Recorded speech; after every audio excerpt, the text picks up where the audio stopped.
People say you can cut your living costs in half just by moving abroad. But is that really true? Today we're getting real.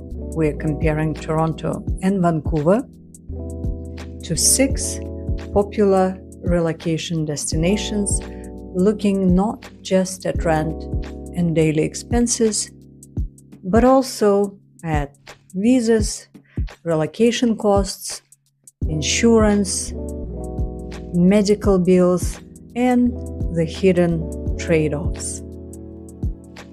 I'm Gaia Kairos. On this channel, I explore late career reinvention, early retirement freedom, and life design after 45, looking not just at how to save money, but how to build a life that feels meaningful. If that's what you're interested in, subscribe to this channel and come along for the journey. Let's start with where many of us are. Toronto and Vancouver. Living costs here are high. Groceries, rent, utilities, transport, insurance. That's our benchmark to see if moving abroad really makes a difference. If you are not from Toronto or Vancouver, don't worry, these cities are just reference points. You can still use this info to see how much you could save relative to your own city. Let's talk about Puerto Vallarta, Mexico, because this particular city is very near and dear to my heart, and that's where I have tried personally to relocate to. In Puerto Vallarta, modest living costs are about 20 to 30% lower than Toronto or Vancouver.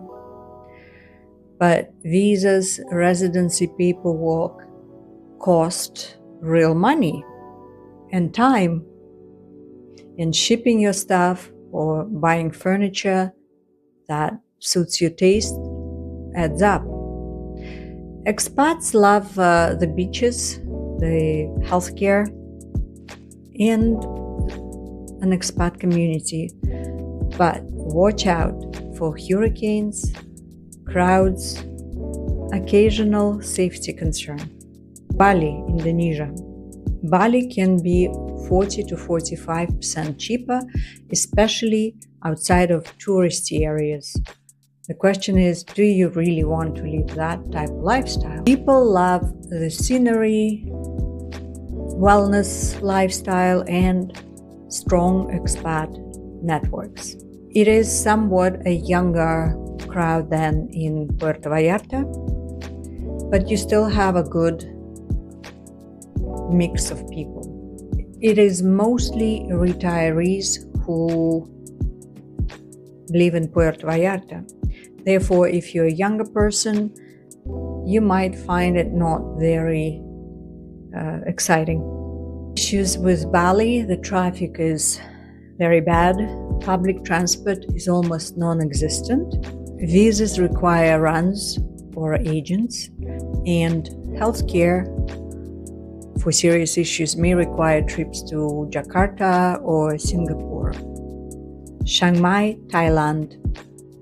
Retirement visas require 800,000 baht, which in Canadian dollars is about 30 to 35,000 Canadian, that you need to deposit into Thai bank account. You also have to have the annual insurance of about 400,000 baht, which is an equivalent of about 16,000 Canadian dollars for the coverage. Living costs are lower than in Canada. Locals are friendly and food is amazing. But hot seasons are brutal. Visa runs are a challenge, and healthcare is mostly private. Chi Minh City, Vietnam. You could cut monthly costs almost by 50%. Expats love affordable housing, really delicious food, and welcoming culture. Downsides: traffic, pollution, bureaucracy, petty scams, and language barriers. Now we're going to go to Europe. Florence, Italy, one of my favorite cities. Florence is a beautiful city. Culture is abundant, food is amazing, but savings are not huge. Rent is high, daily expenses not dramatically lower than in Canada. Visas require translation and proof of income, and taxes need planning. Paris, France. Paris is stunning, full of culture, but expensive. Residency is complex, daily costs are high, and healthcare bureaucracy is something to navigate. Money isn't the only thing that matters. Let's hear what expats actually say about in these places. Puerto Vallarta. Love the beaches, food, healthcare, but crowds, hurricanes, and Spanish bureaucracy are challenges. Bali. Paradise, yoga, nature, community, but traffic, visa runs, and healthcare gaps are real frustrations. Chiang Mai. Friendly people, food, cost of living. Hot season, visa, paperwork, and private healthcare are downsides. Chi Minh City. Super affordable, amazing street food, welcoming locals. Traffic, pollution, bureaucracy, and scams are annoying. Florence and Paris. Culture and lifestyle are unbeatable, but don't expect big savings. Rent, visas, and taxes are real considerations. So, what is the takeaway? Cheaper doesn't always mean easier. Safety, healthcare, bureaucracy, climate, and culture, they all matter. You need to find your circle. You need to find something to do. You need to find a new routine in a new place. Do not confuse tourism with immigration. And here's the kicker. Those monthly savings don't tell the full story.